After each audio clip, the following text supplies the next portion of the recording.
Dos cosas. Que para desarrollar el marco teórico de cualquiera de los dos trabajos, se basan en el conocimiento previo, por un lado, ¿no? En los antecedentes que hay sobre el tema que ustedes eligen. Según el tema que ustedes eligen, podría o no entrar en alguno de los conceptos, o sea, los que yo puse son algunos de los varios conceptos que existen de integración. Y a su vez yo les dije, bueno, hay una parte de la teoría, desde el punto de vista conceptual, que habla de los distintos modelos o grados o rangos que podía haber de integración. Pero también hay una parte que habla de los distintos modelos de integración. Bueno, entre estos autores tenemos a Bacchino y Gustavo Lagos, que utilizan estas categorías de análisis para medir o no la integración.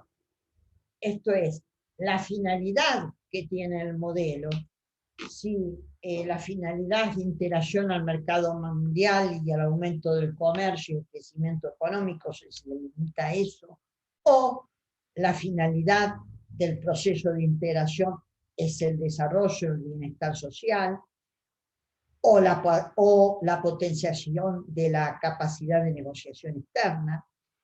En este caso estamos hablando de un modelo multidimensional, porque se tiene en cuenta el desarrollo y el bienestar social que puede brindar a la población, más la capacidad de negociación externa del país con los terceros.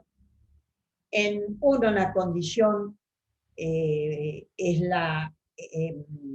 como condicionante, ¿no? En la competitividad, mientras que en otro es la complementariedad. Se trata de estructuras heterogéneas, sin importar. En el otro se tiende a la homogeneidad, a la comunicación, a la convergencia. En uno el mecanismo es del mercado, mientras en el otro es la armonización, la coordinación o la adopción de políticas conjuntas. Uno tiene como la naturaleza es estática, en el otro la naturaleza es dinámica, o sea que es un proceso, y en uno la ideología es la ideología liberal, y en otro la estructuralista o la dirigista. Pero ahora que me acuerdo, yo me olvidé de otro concepto de integración que es importante porque es un referente teórico que fue director incluso del INTAL, que es Félix Peña. Félix Peña considera que todo proceso de integración implica, mejor dicho, se realiza entre naciones soberanas, que no hay delegación de soberanía. Sí puede haber delegación de competencias o de funciones, pero no delegación de soberanía, porque aún en el caso, pone como ejemplo, en el caso de la Unión Europea, el Reino Unido, como no delegó la soberanía, por eso le da explicación al Brexit.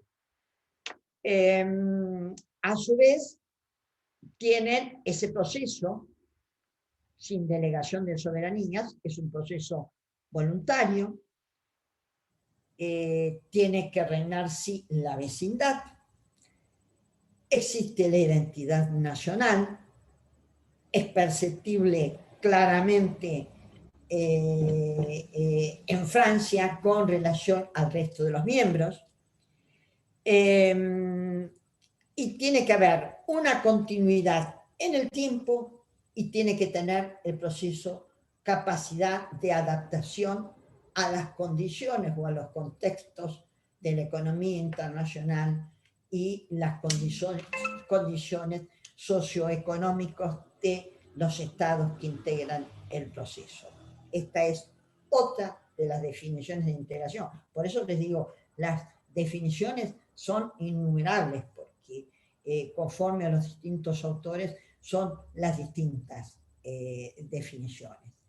Ahora, acá también tenemos un ejemplo de dos concepciones distintas de integración. Una es la comercialista o liberal, en donde lo importante es el incremento del comercio, y esta concepción, en última instancia, se basa, que van a retomar mis colegas, en la creación o desvío del comercio. Es la teoría de Wiener, Wieneriana de la integración, en donde para Wiener la creación del comercio implica bienestar de sus sociedades. Franz Silber dice, no siempre la creación del comercio implica el bienestar de las sociedades. A veces la creación del comercio lo que acentúa son las disparidades y no el bienestar de las sociedades. Bueno, esta es otra concepción para que ustedes se den cuenta que son varias e innumerables. Pásame la otra.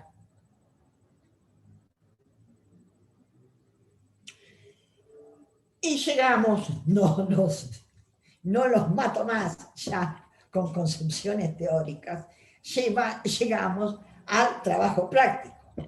En virtud de todo lo que hemos visto, ustedes tienen que diseñar un cuadro en donde me van a describir un modelo, pero acá el modelo como un arquetipo, ¿no? Teniendo en cuenta las siguientes variables, es decir, comparativas. El pensamiento teórico que informa el modelo, la configuración jurídico-institucional que adopta el modelo, el rol del Estado, si el rol es activo o pasivo del Estado, la estructura económica y social de los países, los objetivos y, conforme a su entender, identifíquelo con alguno de los procesos existentes. De lo mucho o poco que saben, sí, todos, en última instancia, somos ciudadanos del Mercosur, porque aún, aunque Luis sea venezolano, Venezuela fue aceptada como miembro pleno del Mercosur, precisamente cuando la suspendieron por aplicación de la cláusula democrática a Brasil, que no quería su aceptación. Entonces, bueno, si bien en estos momentos y dada la situación de Venezuela y por aplicación de la cláusula democrática fue suspendida Venezuela del Mercosur, no ha perdido la condición de miembro pleno, aunque Venezuela no cumplió con todos los requisitos que era necesario cumplir para ser miembro pleno. Por el momento está suspendida. Pero bueno, también Venezuela integraría o forma parte del Mercosur. Para eso utilizamos parejas de categorías analíticas. Por ejemplo, comercialista, pluridimensional, interrelacionamiento económico competitivo, complementario, funcionalidad jurídico-institucional intergubernamental, mixto comunitaria, heterogéneo, homogéneo, orientado hacia afuera de la región o hacia adentro de la región, liberal, dirigista, de concentración o distribución de los beneficios y costos de la integración, la base social, si es restringida, si es amplia, el crecimiento económico, desarrollo económico, social equilibrado y activo o pasivo. que refiere al rol del Estado. Este cuadro que ustedes tienen que armar, me lo mandan cuando lo tengan listo, que tiene que ser antes de la próxima clase, aunque la próxima clase la da Luis, porque a mí me tienen que hacer una pequeña intervención en la boca, de manera tal que yo daría la última clase, después que dé sus clases Luis y que dé sus clases Martín. Yo daría la última clase para dejarlos muertos ahí con todas las teorías y ahí sería donde fijamos toda la metodología de la evaluación, pero fíjense en el programa, porque en el programa está descrita cómo va a ser la evaluación. Así es que este trabajo práctico, en función de lo que hemos hablado hoy, ustedes me lo tendrían que enviar dentro de los 15 días que queda para la clase de Luis. Antes que de la clase de Luis, ustedes me lo envían, que es una de las formas que yo voy a apreciar si lo que entendieron o lo que no entendieron de esta explicación larga. Ahora los escucho a ustedes, las preguntas que quieran plantearme, y traté de, bueno, de aligerar mi exposición porque, bueno, el tema es muy largo, es realmente interminable, pero bueno, así que estoy a disposición de ustedes para las preguntas. No sé si hay alguna pregunta, si algo no les quedó claro. Yo lo que quería consultar es el material para leer, es el que está en la cátedra, ¿no es cierto?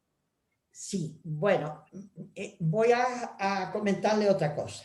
El Power que se pasó tiene una fuente bibliográfica que en el mismo Power está citada toda la bibliografía que se utilizó para armar ese Power. Ustedes, está subido ya a cátedras virtuales, lo tienen ahí ustedes en cátedras virtuales, nada más que estaba que no se podía mostrar, pero a partir de hoy que ya les puse, lo vamos a habilitar para que ustedes tengan no solo el Power, sino la bibliografía del Power. Pero a su vez, en cátedras virtuales, yo les subí, no me acuerdo si 3 o 4 bibliografías básicas, porque, bueno, estamos en una situación en donde ustedes no tienen acceso a la biblioteca del instituto, porque de hecho está cerrada y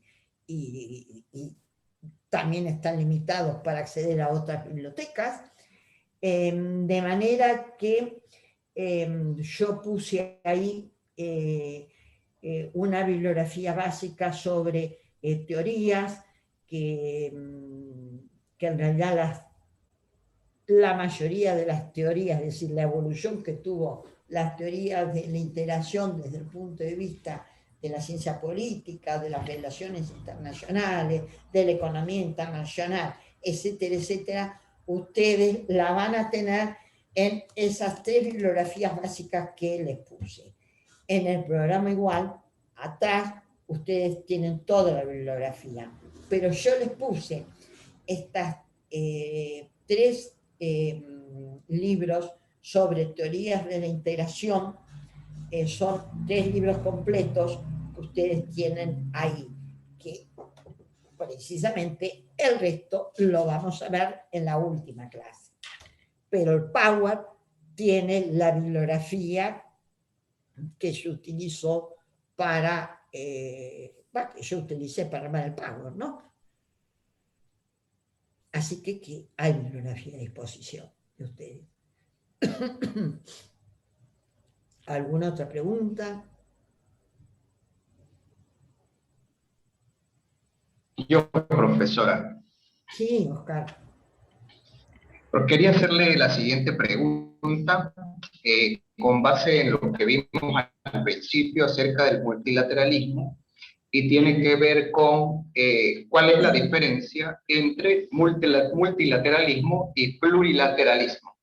Según lo que usted refería sobre las definiciones de la profesora Rita y algunos otros autores que hablan acerca de un elemento cuantitativo en términos de que son 3 o más estados los que participan de un acuerdo, justo me asaltó esa duda porque generalmente cuando nosotros nos introducimos al tema de la integración, a veces comenzamos viendo desde el enfoque económico de las relaciones económicas internacionales esta distinción entre el enfoque multilateral y el enfoque regional, en donde el primero entraña los acuerdos macro en instituciones internacionales como la OMC, y el segundo, la reunión de pequeños países, bueno, pequeños países no, sino un grupo más pequeño de países para trabajar en pro del mismo objetivo de la liberalización comercial cuando lo vemos desde el punto de vista comercialista original de la post-segunda guerra. Entonces, con base en eso sí quería consultarle cuál sería la diferencia entre el multilateralismo y el plurilateralismo, o si por el contrario los podemos considerar lo mismo. Bueno, sí, está muy bien tu pregunta. Desde el punto de vista de las relaciones económicas internacionales y del derecho internacional económico, los acuerdos que se celebran entre un Estado y otros Estados los llaman acuerdos plurilaterales dentro de la misma Organización Mundial de Comercio. Son acuerdos plurilaterales. Pero, ¿qué pasa? En cuanto al multilateralismo, es toda una controversia que en última instancia es desde el punto de vista de la ciencia política. Esa es la diferencia que yo veo. Y si bien se tiene en cuenta el componente cuantitativo de que tienen que ser 2 o más estados o 3 estados o más, está el componente cualitativo. Si vos lo tomás en última instancia desde el punto de vista de la economía internacional, y bueno, sí, los acuerdos plurilaterales son también acuerdos multilaterales, pero no te olvides que dentro de la Organización Mundial de Comercio hay una distinción entre lo multilateral y lo plurilateral. El plurilateral no es obligatorio para todos. El multilateral sí es obligatorio para todos los miembros integrantes de la OMC. Desde el punto de vista político, serían similares, multilateralismo y plurilateralismo. Pero desde el punto de vista de la Organización Mundial de Comercio, no es lo mismo. Los acuerdos plurilaterales no son obligatorios para todos los Estados miembros. Sí, los acuerdos multilaterales, que comprende a todos los Estados miembros. Esa es la distinción que hace la Organización Mundial de Comercio. Te agradezco la pregunta porque, bueno, sí, es viable. No, muchas gracias, porque justo me surgió esa duda en virtud de lo que acaba usted de señalar acerca de la distinción que hace la OMC entre los acuerdos multilaterales que son vinculantes para todos los miembros y los plurilaterales que son para aquellos que solo lo suscribieron. Exactamente, exactamente. Exactamente, sí. Sí. Y sabés que existe una variedad de acuerdos plurilaterales en donde no todos los miembros son obligatorios para todos los Estados miembros. Professora, tenho Sí. uma dúvida. Sí. Quanto à Aliança do Pacífico, se é Sí. intra ou se é intra-regional ou Es interregional? interregional. Porque, no caso, não existe as fronteiras, a ligação, pero são ligadas pelo Pacífico. Então, fica essa questão se é intra ou inter, se podemos considerar. La Alianza del Pacífico, como Alianza del Pacífico y sus miembros, es interregional. Ahora, las relaciones que establece la Alianza del Pacífico con terceros países o, vamos a suponer, un acuerdo entre la Alianza del Pacífico y el Mercosur. Estaríamos dentro de un acuerdo interregional o interregional.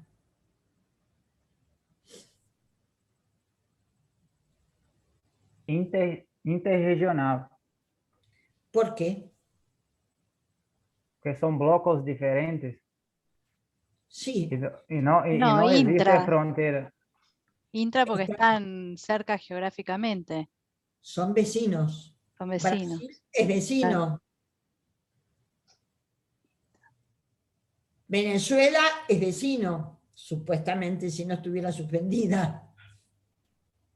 ¿Mm? Ahora, los acuerdos que firmara la Alianza del Pacífico con los países de la PEC o el acuerdo de incorporación al Pacífico, ahí sí sería un acuerdo interregional. Si firmara también la Alianza del Pacífico un acuerdo con la Unión Europea, también sería un acuerdo interregional. ¿Y si lo hace con Estados Unidos? Bueno, ahí vos tenés otra cosa. México, si lo fuera con Estados Unidos, sería interregional. Y sin embargo, hay relaciones de vecindad. Porque son entre dos bloques económicos.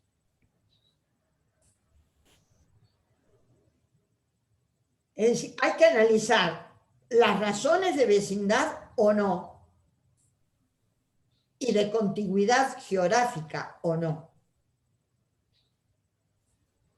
La verdad que precisamente no me puse a pensar en cada uno, pero no habría contigüidad geográfica con Estados Unidos, no habría contigüidad geográfica con Canadá, ni tampoco con México.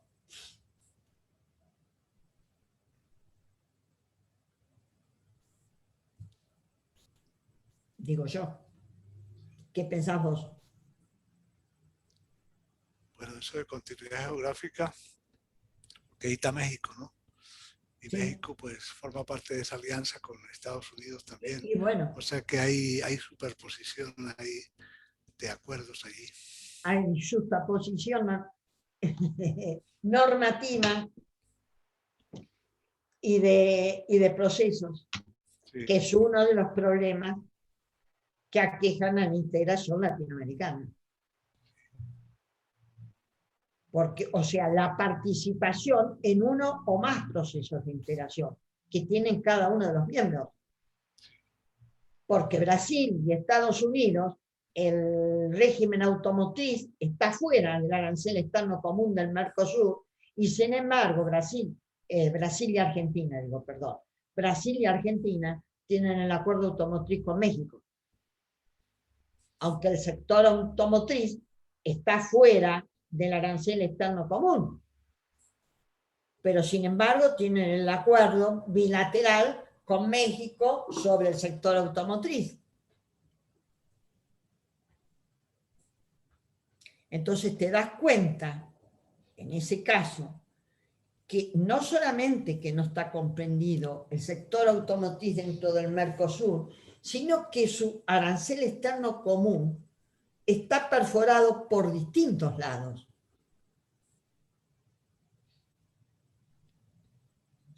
por distintas causas, por regímenes especiales, etcétera, etcétera, está perforado.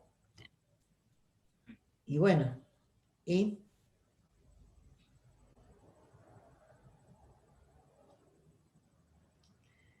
Pero también hemos planteado otra problemática en los procesos de integración, que es la ideología de los gobernantes de turno, que hace cizañar los procesos de integración y estableces alianza o negociaciones en virtud de la ideología preponderante de los gobiernos de turno.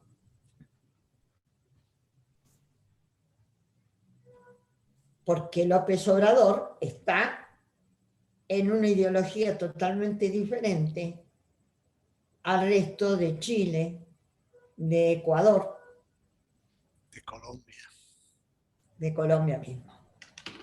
Bueno, con las elecciones de ayer, de Colombia mismo. Entonces vos te das cuenta todas las problemáticas que se van planteando.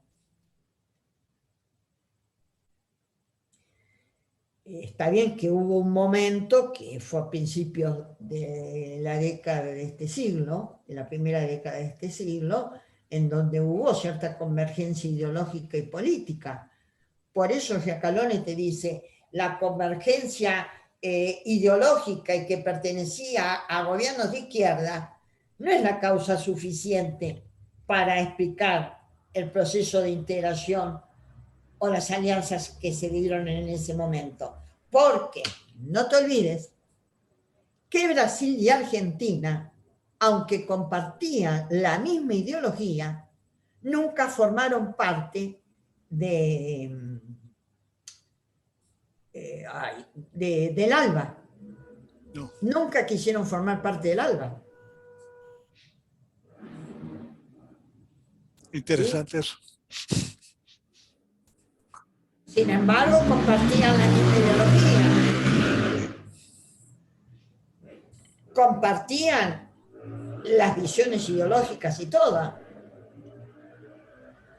Y no te olvides que Venezuela primero decía que el Mercosur era un proceso neoliberal, etcétera, etcétera, pero luego por compartir la ideología, Venezuela entra al Mercosur. Pero sin embargo Argentina y Brasil jamás entraron al ALBA. Entonces, te das cuenta que hay contradicciones ideológicas, pero las afinidades ideológicas y políticas también han sido un obstáculo al proceso de integración, ya que el proceso de integración latinoamericano en estos momentos está en crisis. Cualquiera de los que vos veas, porque la UNASUR desapareció de un plumazo. Sin embargo, tenía edificio, tenía secretaría, tenía todo. Desapareció. La CELAC, si no fuera porque la Unión Europea la reconoce como CELAC, también hubiera desaparecido un plumazo. Los únicos procesos de integración que subsisten son el Mercosur, y la CAN. Son los dos únicos que subsisten. Los demás procesos no han subsistido. Quedan 7 minutos, Noemí. Bueno, ¿alguna otra pregunta?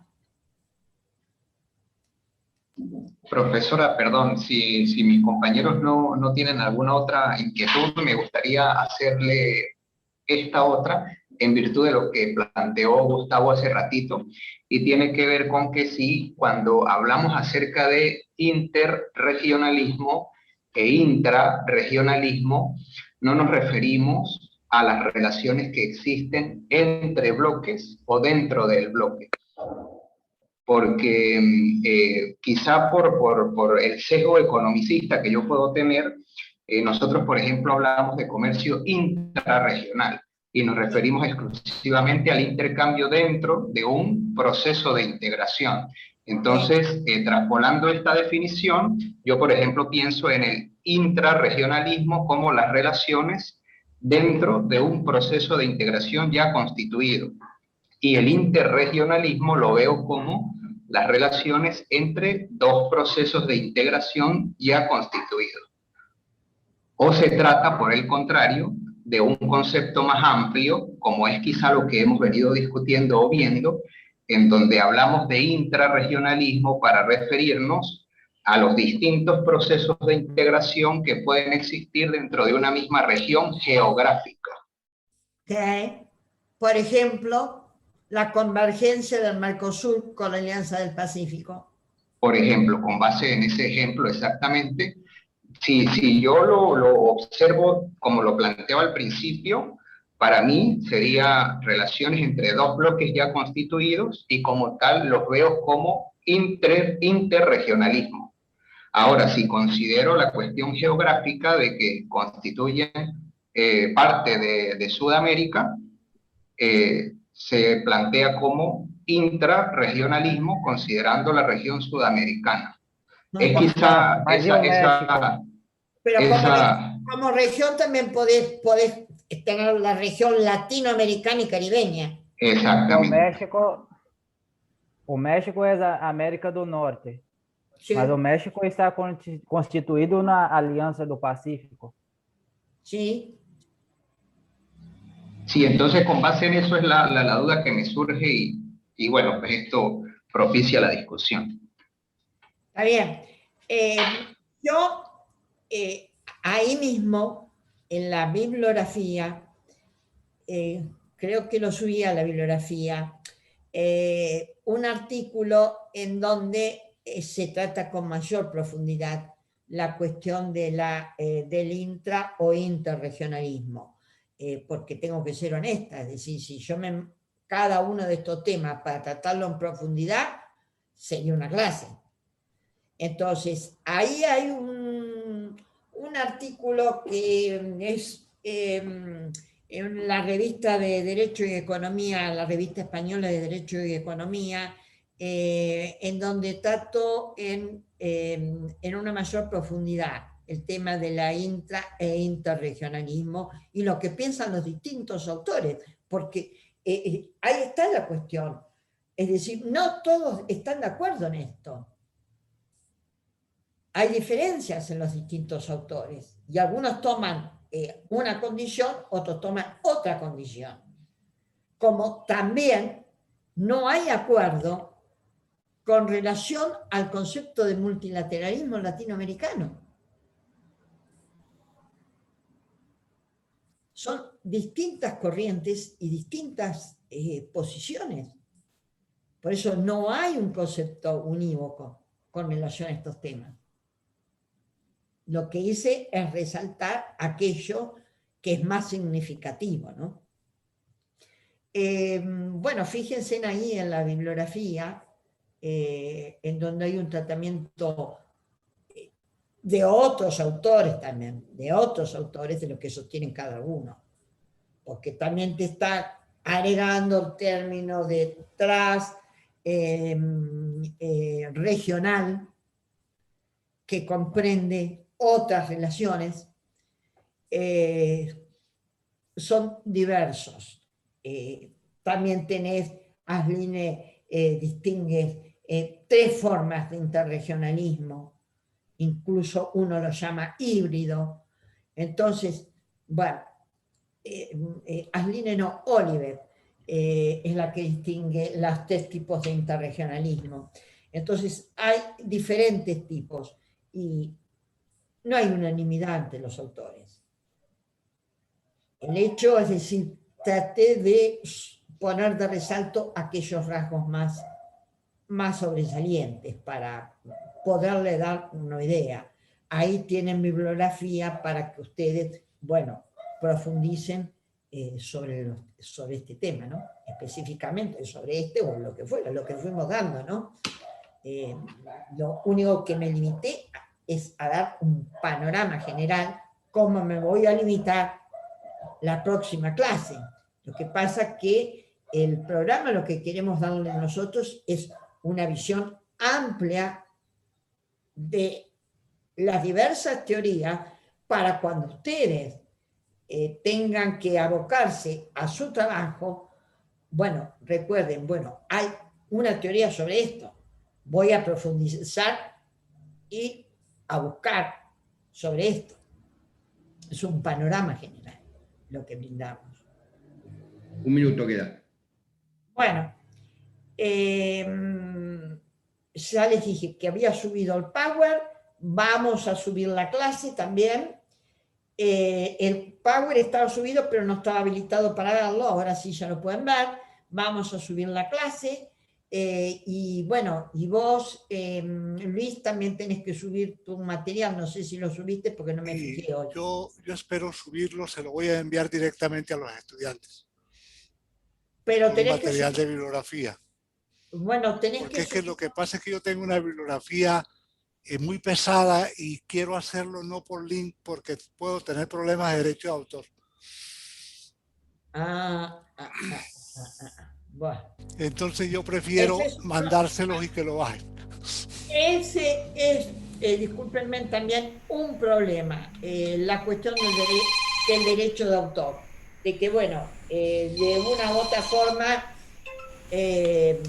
yo los bajé de lugares donde estaban repositorios y que pude extraer la bibliografía. Esta es la realidad. Listo. Bueno, hasta la próxima y nos vemos. Voy a estar en tu clase, Luis, aunque no puedo hablar. Excelente.